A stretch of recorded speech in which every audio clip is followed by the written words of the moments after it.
Assalamualaikum warahmatullahi wabarakatuh. Innal hamdalillah nahmaduhu wa nasta'inuhu wa nastahdihi wa nastaghfiruh wa nathiqu bihi wa natawakkalu alaihi wa na'udzu billahi min syururi anfusina wa min sayyiati a'malina. Man yahdihillahu fahuwal muhtadi wa man yudlil falan tajida lahu waliyan mursyida. Asyhadu an la ilaha illallah wahdahu la syarikalah wa asyhadu anna Muhammadan abduhu wa rasuluh. Allahumma salli wa sallim wa barik ala Muhammad wa ala alihi wa sahbihi wa tabi'ina bi ihsanin ila yaumiddin, amma ba'd. Rabbi syrah li sadri wa yassir li amri wahlul 'uqdatam min lisani yafqahu qawli. Rabbi yassir wa la tu'assir, Rabbi tammim bil khair, wa la hawla wa la quwwata illa billahil 'aliyil 'azim.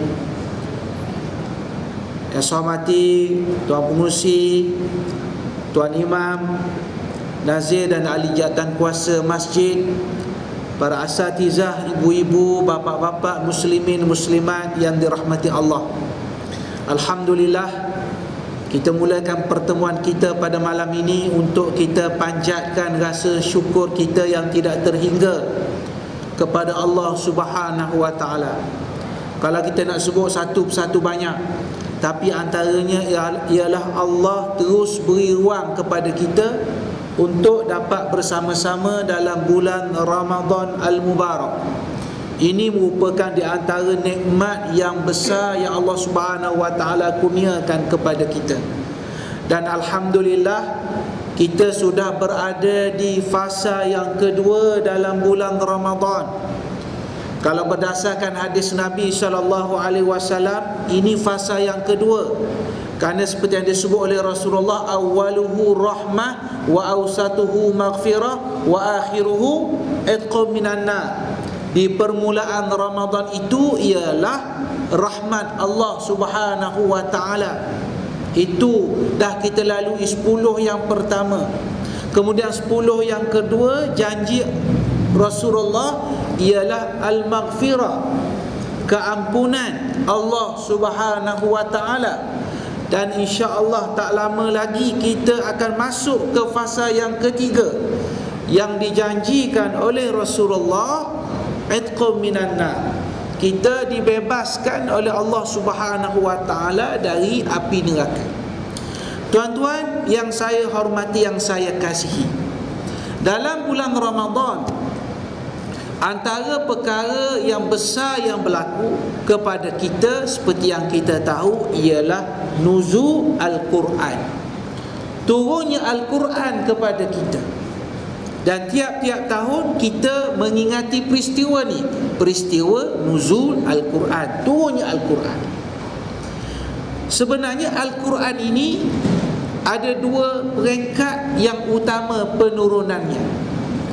Yang pertama, seperti yang kita maklum, Al-Quran ini turun di sisi Allah dari Lauh Mahfuz, turun ke Baitul Izzah di langit dunia, berlakunya pada malam Lailatul Qadar. Berlaku malam Lailatul Qadar. Bila? Bulan Ramadan. Itu peringkat yang pertama. Peringkat yang kedua ialah Al-Quran ni dia turun daripada Baitul Izzah ke dunia melalui malaikat Jibril selama 23 tahun.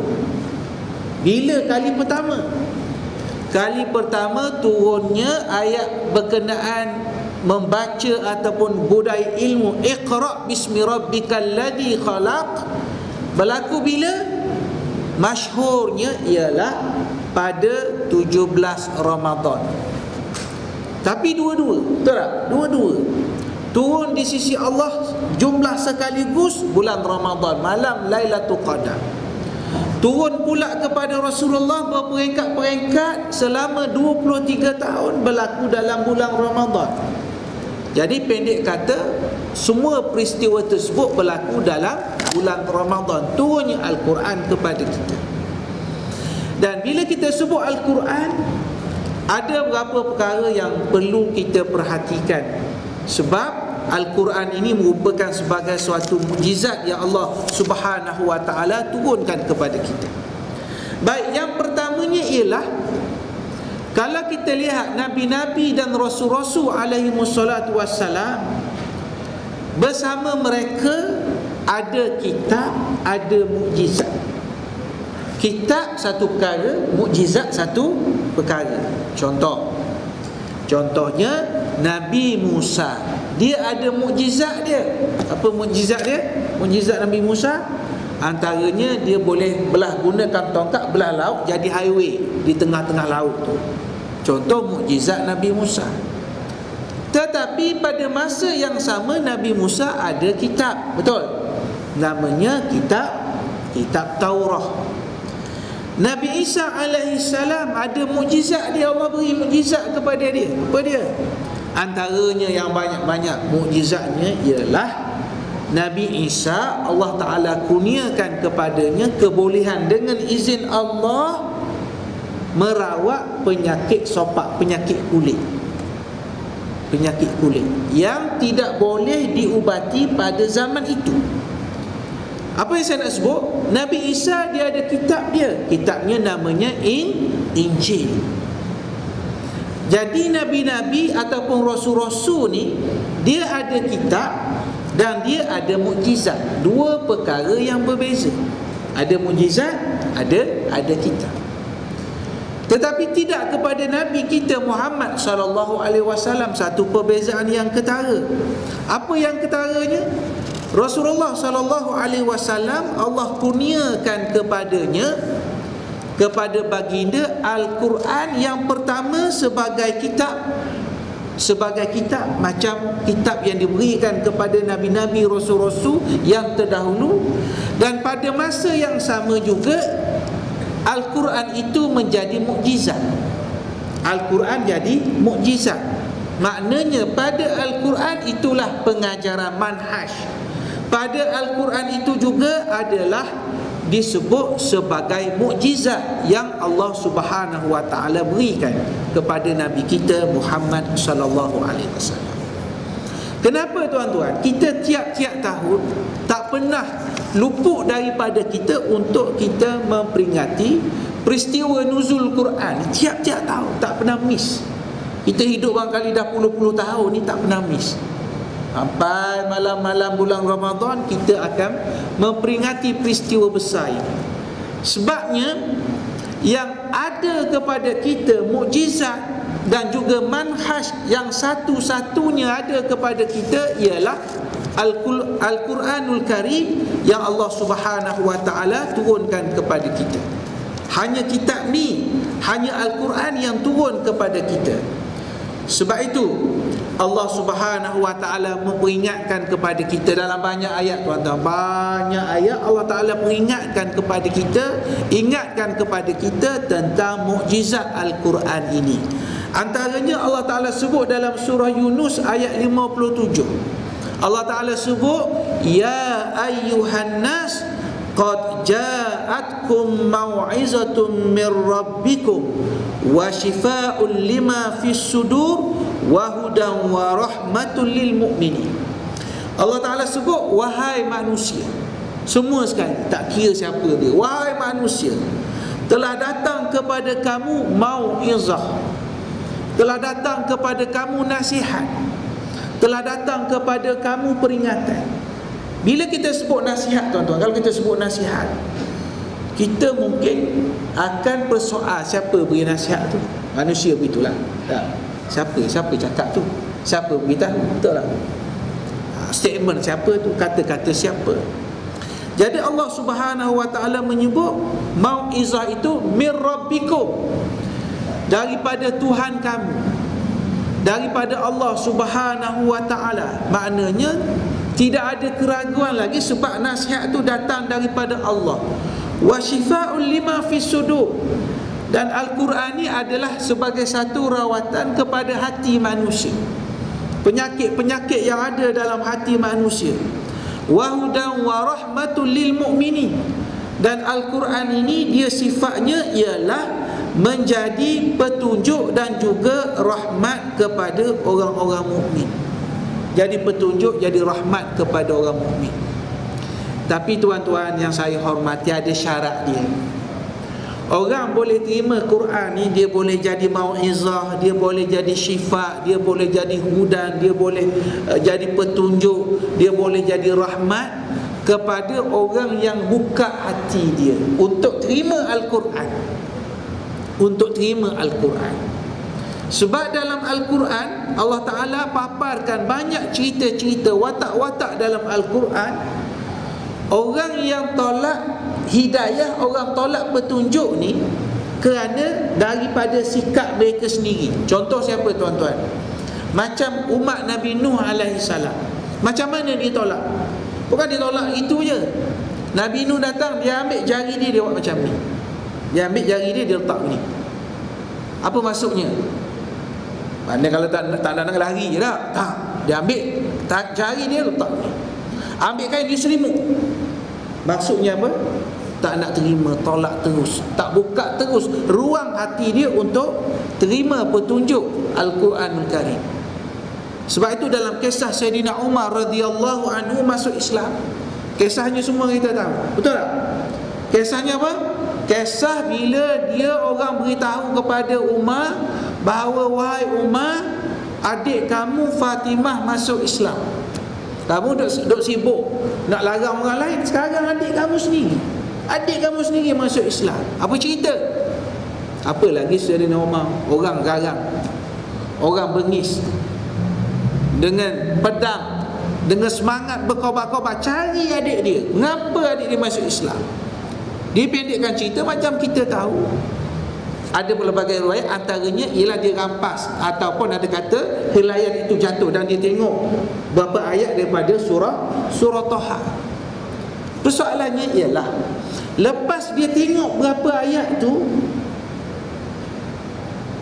dan sebelum itu dia tampar adik dia Fatimah, dia tampar, kemudian jatuh daripada Fatimah helaian-helaian yang dicatat Al-Quran. Dan bila dia tampar adik dia, maka ketika itu bila dia tengok Al-Quran, hati dia jadi lunak. Dia terima Quran dan dia tanya kepada adik dia, mana Muhammad? Di mana Muhammad? Persoalannya seperti yang disebut oleh para ulama kita, sebenarnya Sayyidina Umar sebelum ni dia dah pernah dengar Al-Quran. Bukan first time hari tu dia dengar Quran, bukan first time dia dengar, bukan. Sebelum ni dia dah pernah dengar. Ini dicatat oleh seorang ahli tafsir pada abad ini, Syekh Muhammad Mutawalli Asy-Sya'rawi, dalam tafsirnya Muqaddimah kepada surah Fatihah, dia sebut perkara ni. Kenapa? Sebabnya sebelum ni bila dia dengar Quran, hati dia ditutup. Bila tutup, Allah tak akan beri ruang itu. Dah kita tutup. Manusia tutup hati dia. Tapi dengan takdir Allah, dengan keizinan Allah, bila dia tampar ada rasa belas kasihan. Manusia begitu juga. Tak? Dia bila buat apa, dia misah kemudian. Bila dia tampar, dia ada rasa kasihan belas. Maknanya jiwa dia masa tu, emosi dia lembut. Dan ketika itu juga luntur kesombongan dia. Dan waktu itu dia membaca beberapa ayat daripada Al-Quran, daripada surah Taha. Faktor itu akhirnya Sayyidina Umar radhiyallahu anhu, akhirnya Sayyidina Umar masuk Islam dan dapat kedudukan yang tinggi dalam Islam. Betul tak? Siapa kalangan sahabat yang boleh duduk di tepi maqam Rasulullah sallallahu alaihi wasallam? Tidakkah orang itu Sayyidina Umar? Tidakkah orang itu Sayyidina Abu Bakar As-Siddiq radhiyallahu anhu? Ada cerita menarik tuan-tuan, sedikit cerita. Pada zaman Nabi SAW, Satu hari Rasulullah SAW masuk satu kebun kurma. Dia masuk satu kebun kurma.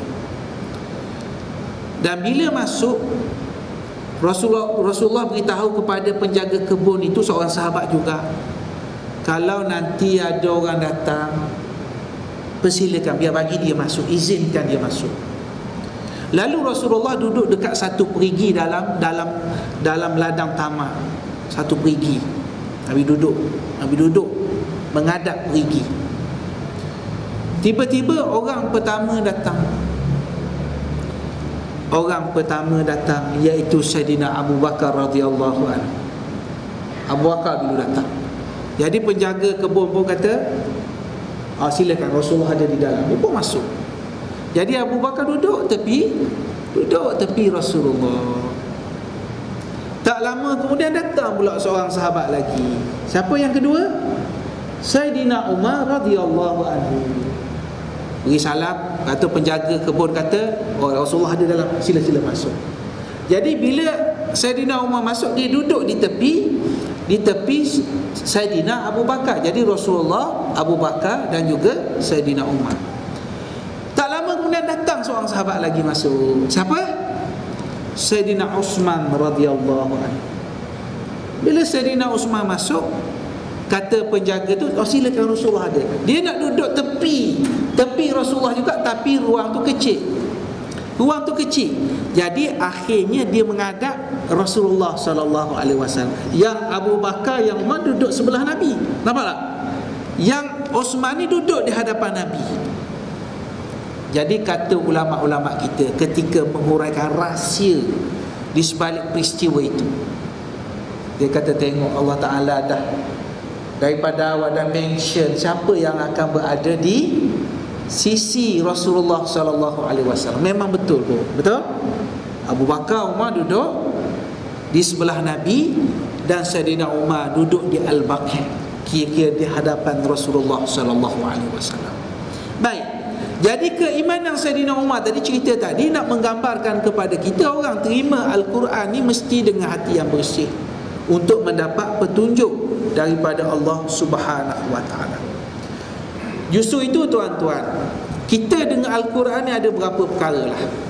Kita ulang kaji sikit. Yang pertama, sudah tentu Al-Quran ni kita kena membacanya. Kita perlu membacanya, perlu belajar membaca Al-Quran. Itu sebagai suatu kewajipan kepada kita, membacanya. Sebab ini kita kata wahyu Allah. Memang betul-betul kalamullah, kata-kata Allah. Dia bukan kata-kata Nabi dan sebagainya. Kata-kata Allah yang turun kepada kita, ini saja yang ada untuk memberi panduan hidup kepada kita. Jadi kena baca. Yang kedua ialah, dah lama kita baca, alhamdulillah, kita kena upgrade lah. Betul tak? Upgrade apa? Bukan upgrade taraf hidup je, upgrade kita dengan Al-Quran. Mungkin dulu kita baca alhamdulillah, tapi umur pun dah meningkat, usia meningkat. Jadi kita kena mantapkan lagi dengan cara kita cuba memahami isi kandungan Al-Quran. Kita cuba tuan-tuan baca, cuba fahami. Ambillah, belilah, belajarlah Al-Quran, tafsir Al-Quran, makna-makna Al-Quran. Ya, di rumah kita mesti ada tafsir Al-Quran, tak kira tafsir umum ke, tafsir prakata ke, perkata ke, biarlah apa jenis pun, cara pun, tapi ada rujukan kepada kita untuk kita memahami Al-Quran. Baik, yang ketiga ialah, selain daripada kita memahami, ialah kita kena berinteraksi dengan Al-Quran. Apa maksud interaksi? Kita ambil tahu apa yang dikehendaki, apa yang disebut oleh Allah Subhanahu wa ta'ala. Saya baca dalam sebuah buku berkenaan dengan Imam Syafi'i kita ni tuan-tuan. Imam Syafi'i ni dia ada 3 versi khatam dia, khatam Al-Quran. Yang pertama ialah Imam Syafi'i dia khatam seminggu sekali. Seminggu sekali. Dalam riwayat itu kata setiap hari Jumaat. Satu lagi jenis khatam dia sebulan sekali. Sebulan sekali. Dua. Saya beritahu berapa? Dua ke tiga tadi? Dua ke tiga? Tiga. Nak test je tu. Mana bagus lah tu. Ikuti. Yang ketiga, setahun sekali. Yang setahun sekali ni orang tanya pada Imam Syafi'i, Tuan Guru, sampai setahun? Kalau seminggu okey lah, sebulan okey. Ini yang sampai setahun, ini ulama besar ni, setahun sekali. Kata Imam Syafi'i, ialah berlakunya demikian kerana bila aku baca Quran, aku akan perhatikan ayat itu satu persatu. Aku renung, aku fikir, aku dah buat ke belum, aku bertindak, ada tindak balas ataupun tidak daripada ayat yang aku baca ini. Perkara yang hampir sama berlaku juga kepada Sayyidina Umar dengan anak dia. Sayyidina Umar dengan anak dia Abdullah ibn Umar. Sayyidina Umar contohnya mengambil masa untuk menghafal surah Al-Baqarah. Sayyidina Umar ni, Khalifah Islam kedua ni, ambil masa selama 12 tahun. Tafsir surah Baqarah 12 tahun hafal. Tak? Lama tu. 12 tahun surah Baqarah ni. Anak dia Abdullah ibnu Umar ambil masa 8 tahun. Pun lama juga sebab surah Al-Baqarah saja. Jadi orang-orang yang tulis berkenaan dengan kehidupan Sayyidina Umar, Abdullah ibn Umar ni, mereka buat dalam bentuk pertanyaan. Kenapa berlaku begitu? Sebabnya Sayyidina Umar dia bukan sekadar membaca, bukan sekadar menghafal, tapi dia berfikir macam mana untuk dia aplikasikan dalam kehidupannya. Apa yang dia boleh buat dalam kehidupannya.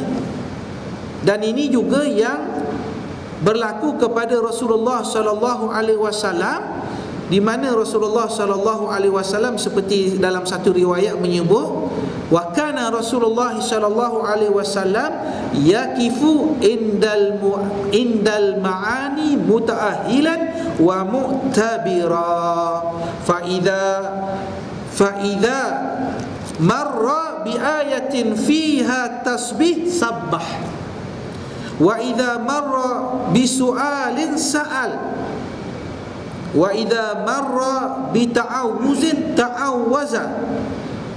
Maksudnya begini, Rasulullah sallallahu alaihi wasallam sendiri dia akan perhatikan makna-makna Al-Quran. Ini kita kena buat, tuan-tuan. Kalau kita nak ikut Nabi lah, kita kena buat. Maknanya kita perhatikan makna-maknanya, kemudian ambil iktibar dengan ayatnya. Ambil, baca, faham maksud, ambil iktibarnya. Bila Rasulullah baca ayat, dia jumpa ayat berkenaan dengan tasbih, subhanallah contoh, Rasulullah pun sebut subhanallah.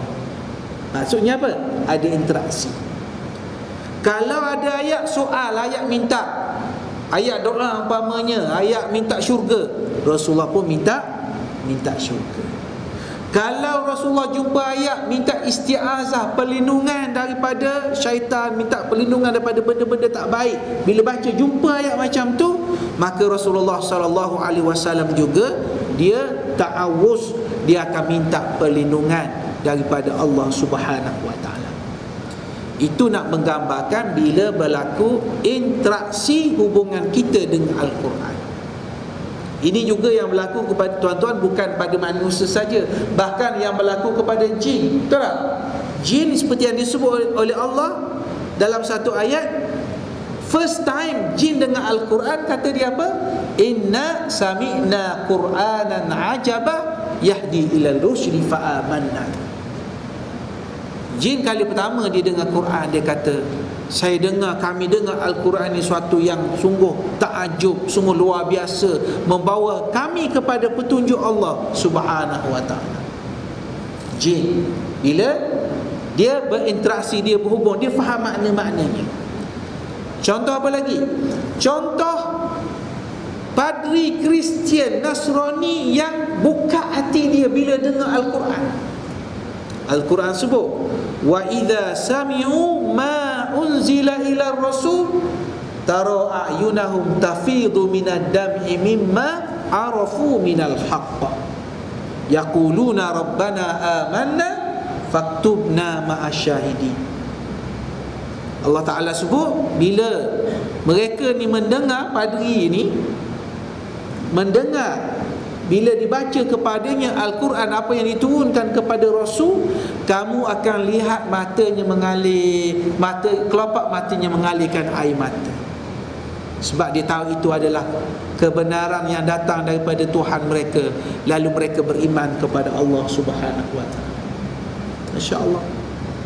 Itu kita kata jin. Itu kita kata padri yang ikhlaskan hati dia. Bagaimana orang mukmin macam kita? Allah Ta'ala pun sebut, innamal mu'minuna alladhina idza dzukirallahu wajilat qulubuhum wa idza tuliyat alaihim ayatuhu zadatuhum imana wa ala rabbihim yatawakkalun. Sesungguhnya orang-orang yang benar-benar beriman kepada Allah, bila disebut nama Allah maka gemetar hati mereka. Dan bila dibaca kepada mereka ayat-ayat Allah Subhanahu wa ta'ala, bertambah keimanan mereka. Dan mereka ini sentiasa bertawakal kepada Allah Subhanahu wa ta'ala. Jadi ayat ini nak menggambarkan bahawa orang yang bila ada hubungan dengan Al-Quran, maka barulah keimanannya bertambah. Justru itu kita lihat dalam Al-Quran. Al-Quran ni, mukjizat Al-Quran ni sesuatu yang hidup. Sesuatu yang hidup. Tuan-tuan tengok watak yang baik ke, watak yang buruk ke, peristiwa pahit, peristiwa manis ke dalam Quran, biasanya Quran dia tak sebut nama orang tu. Biasanya dia tak sebut nama. Dia tak sebut tahun bila berlaku. Tak ada Quran sebut berlaku tahun begini, tak ada. Kenapa? Sebab Al-Quran ni suatu yang hidup. Kalau duk cerita nama je, duk cerita tahun, nanti orang kata ini sejarah. Ini kitab sejarah. Sebab tu tuan-tuan, kalau kita baca, contohnya, kalau dalam dakwah Nabi Musa menentang Fir'aun, Quran tak sebut nama Fir'aun. Satu ayat pun tak ada sebut nama. Nama Fir'aun Ramsis 1, namanya Ramsis 2, namanya Ramsis 3, tak ada. Tak wujud. Yang Quran sebut kodkan ialah watak Fir'aun, antaranya dia mengaku diri dia Tuhan, menunjukkan akan wujud manusia di sepanjang zaman. Kalau dia tak mengaku dia Tuhan pun, dia buat kerja macam Tuhan. Dia layan orang macam orang tu hamba. Dia rasa diri dia Tuhan. Akan wujud watak-watak macam ni sepanjang zaman. Kalau kita ambil contoh Ashabul Kahfi, orang-orang yang berada dalam gua Kahfi, dalam gua, orang yang mempertahankan keimanan. Ashabul Kahfi ni Allah Ta'ala tak sebut nama dia dah. Nama satu-satu Tuhan tak sebut. Sebab nama tak penting. Yang pentingnya akan ada orang yang pegang agama ni, orang yang istiqamah atas jalan agama ni akan wujud. Maknanya orang ni akan ada di sepanjang zaman. Ashabul Ukhdud, orang yang mempertahankan kebenaran sampai dibunuh, akan wujud. Sebab tu kalau kita tengok hari ni orang yang berada di Mesir betul-betul mempertahankan kebenaran, bukan mempertahankan peribadi manusia. Tak, mesti manusia biasa, bukan. Mempertahankan kebenaran. Mempertahankan kebenaran. Walaupun tak ada senjata, walaupun tak ada apa, sanggup mempertahankan sesuatu yang betul, sesuatu yang benar. Dan di kalangan mereka dibunuh, ada ditembak hari ni sampai buta pun ramai. Dan mereka gunakan di Masjid Al-Azhar, tempat yang begitu mulia, dia letakkan tentera untuk menembak tempat kepada orang yang tunjuk perasaan. Tapi orang ni bila dia faham kebenaran, dia tak takut tuan, tak bergerak. Tak bergerak. Ini nak menggambarkan watak macam Ashabul Ukhdud. Orang yang mempertahankan kebenaran ni akan wujud sampai bila-bila. Sampai bila-bila. Justru itulah kita dengan Al-Quran, kita kena ambil satu kefahaman yang betul terhadap Al-Quran. Alhamdulillah, dari sudut membaca, alhamdulillah, kita syukur pada Allah. Jadi semangat membaca itu satu yang subur dalam masyarakat. Menghafal Quran satu yang subur. Tapi lebih daripada itu tuan-tuan, kita kena ingat, kita tak akan faham agama, kita tak akan faham Islam melainkan kita memahami Al-Quran. Mana mungkin kita faham Islam tanpa Al-Quran. Jadi Al-Quran ini memberi pedoman kepada kehidupan kita supaya kita nampak yang mana yang betul, yang mana yang salah, yang mana yang palsu, yang mana yang benar. Jadi perkara-perkara ini didedah oleh Al-Quranul Karim. Tuan-tuan yang saya hormati, yang saya kasih, jadi insya-Allah kita yang insya-Allah tak lama lagi akan berada di 10 terakhir dalam bulan Ramadan, semangat kita, cinta kita kepada Al-Quran bertambah. Kalau Rasulullah sallallahu alaihi wasallam sebut dalam satu hadis, man qama lailatal qadri imanan wa ihtisaban ghufira lahu ma taqaddama min dhanbi. Siapa yang mendirikan malam Lailatul Qadar, maka Allah Subhanahu wa taala akan ampunkan dosanya yang telah lalu. Mendirikan malam apa maksudnya? Sembahyang, ibadat, zikir, Quran, menghayati ayat-ayat Al-Quran. Kita bangun pada waktu malam, buka Quran, tengok apakah kehendak Allah Subhanahu wa taala, supaya insya-Allah dalam kehidupan kita ni Allah beri panduan kepada kita. Allah beri panduan. Dan saya nampak tuan-tuan, Al-Quran ni kalau dihayati, kalau difahami, akan memberi satu benda yang jelas kepada kehidupan kita, apa yang patut kita buat dalam hidup kita. Dan kita kena suburkan agama ni dalam keluarga kita, bukan pribadi kita seorang, seluruh keluarga kita, paling kurang seluruh keluarga kita. Seluruh keluarga kita. Saya baca tuan-tuan dalam kitab Tafsir Al-Marawi. Tafsir Al-Marawi, dia bawa riwayat daripada Ikrimah. Ini ingatan pada saya, pada tuan-tuan juga. Syekh Marawi dalam tafsir dia bawa riwayat daripada Ikrimah, cerita ketua keluarga kita lah di akhirat nanti. Dia kata orang yang tak cukup amalan, orang tak cukup amalan, dia akan jumpa, mula-mula dia akan jumpa isteri dia, kita lah, jumpa isteri. Bila jumpa isteri, dia tanya isteri, macam mana saya ni, pandangan awak tentang saya. Isteri kata apa? Isteri kata, ni bahasa Melayu lah, satu terjemah ni. Dia kata, abang Alhamdulillah bagus, beri layanan yang baik, apa semua okey semua abang. Lepas tu suami ni bertanya begini, boleh tak tolong saya sedikit, sebab saya kekurangan amalan untuk layakkan saya ni masuk dalam syurga. Yang ni isteri kita angkat tangan tuan-tuan. Dia kata, abang, yang ni saya sendiri pun belum tentu macam mana keputusan yang akan dibuat di hadapan Allah, saya tak boleh bantu. Kemudian kita pergi dekat anak kita. Bila kita pergi ke anak kita, kita tanya anak kita, wahai anak, macam mana pandangan kamu pada ayah? Dia kata, ayah bagus, ayah beri pendidikan yang baik. Ini puji kita. Memang betul. Kemudian kita pun beritahu pada anak kita. Kita kata, wahai anakku, sebenarnya ayah nak minta tolong sikit, ayah ni kekurangan amal untuk masuk dalam syurga. Boleh tak tolong ayah sikit? Sikit tolong ayah. Apa jawab anak kita yang kita sayang, yang disayang pada kita? Anak kita pun angkat tangan juga tadi.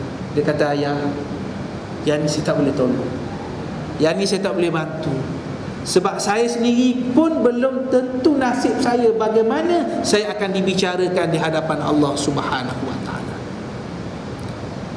Jadi atas semangat itulah barangkali kalau kita tengok di 10 Ramadan yang terakhir ni, ada hadis yang sahih cerita Nabi kejutkan isteri, betul tak?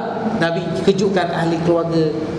Saya tengok dari satu sudut supaya semua keluarga kita selamat. Semua keluarga kita selamat. Jadi tidak ada jalan lain melainkan kita kembali kepada agama, kita amalkan Islam, amalkan ajaran Al-Quran dalam kehidupan kita supaya kita selamat. Sebab kebahagiaan sebenar ialah kita bahagia di dunia bersama keluarga kita, bersama masyarakat kita, dan bahagia dan selamat bila ahli keluarga kita semua sekali masuk ke dalam syurga Allah Subhanahu wa taala. Jadi mudah-mudahan insya-Allah Allah Subhanahu wa taala berkati kehidupan kita semua. Allah beri kepada kita semangat untuk kita memahami Al-Quranul Karim, untuk kita beramal dengan Al-Quran. Kerana itu juga Al-Quran ni tuan-tuan, kalau kita tengok Rasulullah bila dia dengan Quran, jarang Rasulullah tafsir ayat semua sekali, jarang. Ada Rasulullah tafsir, sikit-sikit ada yang tak berapa jelas Rasulullah tafsir. Tapi kebanyakannya Rasulullah tak tafsir, Rasulullah baca je ayat tu. Sebab apa? Sebab Rasulullah tak nak kita terikat dengan tafsiran semata-mata. Dia Quran ni suatu yang hidup, yang akan beri panduan kepada kita. Setiap zaman dia akan ada mukjizat dia. Kalau zaman dulunya, dia kekuatan dia ialah kita kata kekuatan dia dari sudut bahasa, dari sudut balaghah. Tapi kita sebut orang Melayu ni payah sikit dah, balaghah apa kita pun tak faham. Tapi kalau kita baca intipati, dan kalau orang buat pula kajian sains dengan Al-Quran, sehingga ramai orang masuk Islam, itu nak menggambarkan bahawa Al-Quran ni suatu yang hidup. Mudah-mudahan Allah Subhanahu Wa Taala beri rahmat kepada kita, insya-Allah, dengan Al-Quranul Karim. Jadi sekadar itu dulu yang dapat saya sampaikan. Aqulu qouli hadza wa astaghfirullahal azim li wa lakum. Wassalamualaikum warahmatullahi wabarakatuh.